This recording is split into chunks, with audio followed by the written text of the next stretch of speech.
So humble. Darna.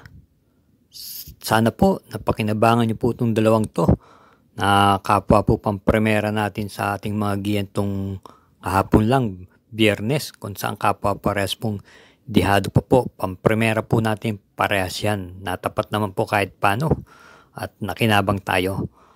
Paano po sa araw na to? Araw ng Sabado, November 25, 2023. Muli sa pista po ng Metrotorp ang pangarera at magsisimula po ng alas 3 ng hapon. Meron po silang 8 pangarerang inihanda. Kaya na po, ating pong sisimula na. Samahan niyo po ako sa aking pagbabahagi sa inyo. Salamat po. Karera numero 1, start po ng first peak 5, races 1 to 5. Ito ay may distansyang 1,400 meters. Isang 2-year-old maiden race. Puro bagito po ito. At meron pong 5 kalahok dito. Ang ating pong napiling first choice dito, yung number 5 Cats in the Cradle, na papatnubay ni JPA Guse. Sa akin pong pagsaliksik, siya po ang may pinakamagandang preba rito sa grupong ito na tumayan po siya ng 115.4 sa kanyang Novato race. Same rider pa rin po. At ang nakikita po natin pinakamalapit niyang maaaring maging katunggali yung kalahok numero 3 na My Sweet Valentine ni RC Suson. Kaya muli ang pili po natin sa karera numero 1, pampremera numero 5 Cats in the Cradle, panigunda yung numero 3 na My Sweet Valentine. Karera numero 2, start po ng winner take all, races 2 to 8. Ito isang class 4, group 22-27 split. May distansyang 1,400 meters. May kanipisan pa rin po. 6 na kalahok lang po meron dito. Atong pong first choice dito, yung numero 2 na Doña Chichay, na base sa kanyang mga itinatakbo, ito po may angkin tuling po at wala naman po ako nakikitang pwedeng umagapay sa kanya sa umanahan dito. Siya po rin na pumuli ni RC Suson. Panigunda naman po natin dito yung numero 6 na Double Happiness ni JT Pabilik.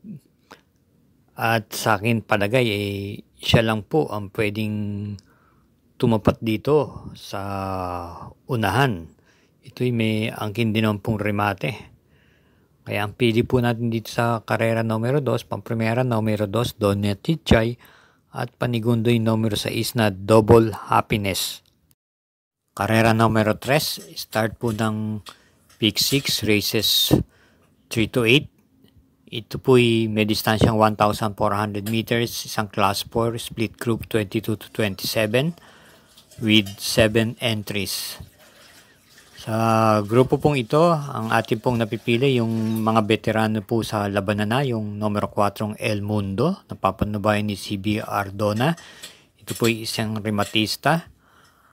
At panigundo po natin yung numero 6 na Lucky Nonot ni JB Hernandez, na kapwa po veterano.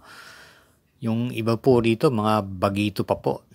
Kaya sila po ang ating napipili. Muli ang ating pong pampremera, numero 4 El Mundo, panigundo yung numero 6 na Lucky Nono.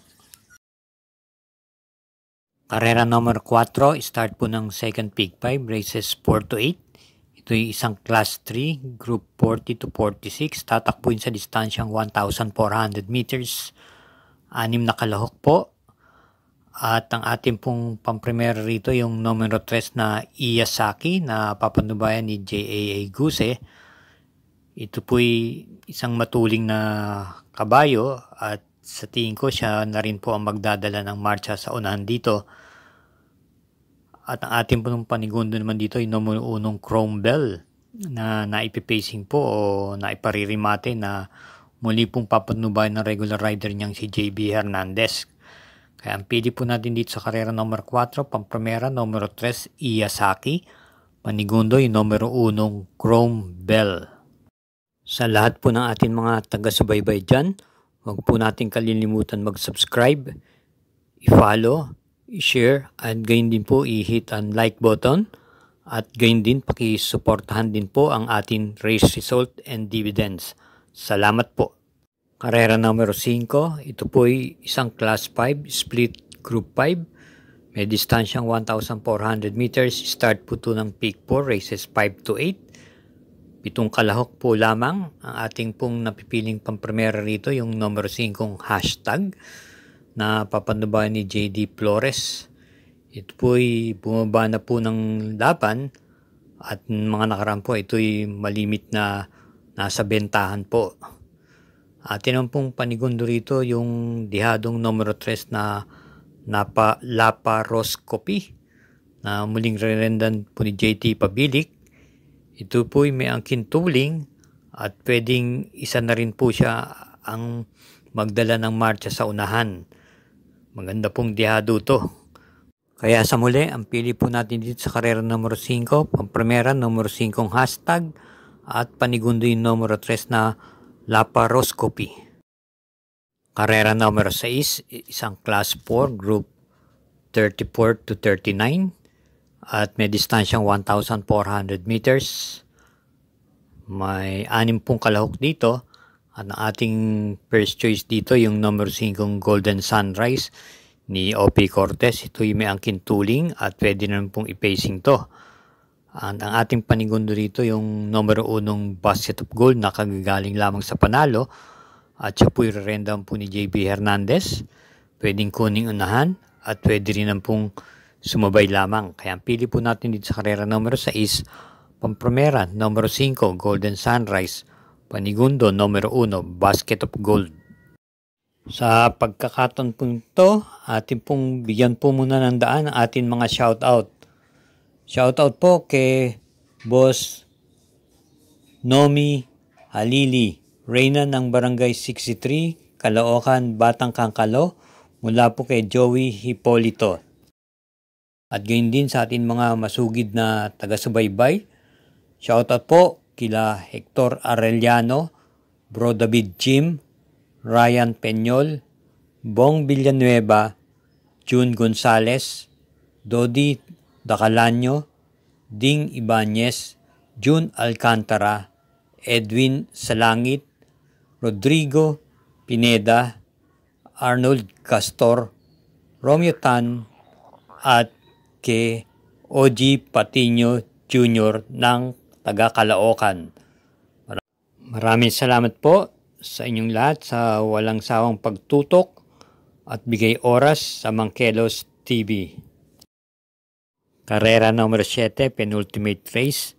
Ito yung may distansyang 1,400 meters, isang Class 5 split group 6 to 10 at mayroon pong 7 kalahok dito. Ating pong piling pampremera rito yung numero 7 Mucho Caliente na kinambyo na po kay PR Dilema ang renda. Basta sa kanyang mga preba, ito po yung maganda rin na po ang pinapakita at sa tingin ko, tumitiyempo lang po ito ng laban. Malimit po, ang datingan niya po ay mga pang-5 hanggang pang-7 pwesto lamang. Sa tingin ko, nag-aabang lang po ito. Ating mong panigundo naman dito yung numero 3 na Sky Lover na sa aking palagay ito'y pwedeng iuna sa harapan at papatnubayan po ni O.P. Cortez. Kaya ang pili po natin sa karera numero 7, pampremera numero 7 Mucho Caliente, panigundo yung numero 3 na Sky Lover. Karera numero 8, last daily double, para tingnan po ito ng winner take all, pick 6, pick 4 at second pick 5. Ito po ay isang class 5 group 11 to 15 split at meron po itong 7 kalahok dito, distansyang tatakbuhin 1,400 meters. Ating pong napipisil pang primera rito yung kalahok numero 1 Kalanggaman Island, narerendahan po ni CS Pare Jr. Ito po ay may angkin tuling, pwedeng i-pacing at pwedeng iparimate. Parati pong nasa timbangan kaya masarap pong isama sa rota. Nalalaban po parati ang puhunan natin. Ating pong panigundo naman po rito yung kalahok numero 7 Ali Yana na papanubayan ni JT Pabilik. May angking bilis at pwedeng i-pacing. May pagka-diadista po ang may-ari nito. At ating panersera rito yung kagaling sa panalong number 6 na G&G na nagpakita po ng angkin tuling niya nung nakaraan huling takbo niya kung saan po siya ay nanalo.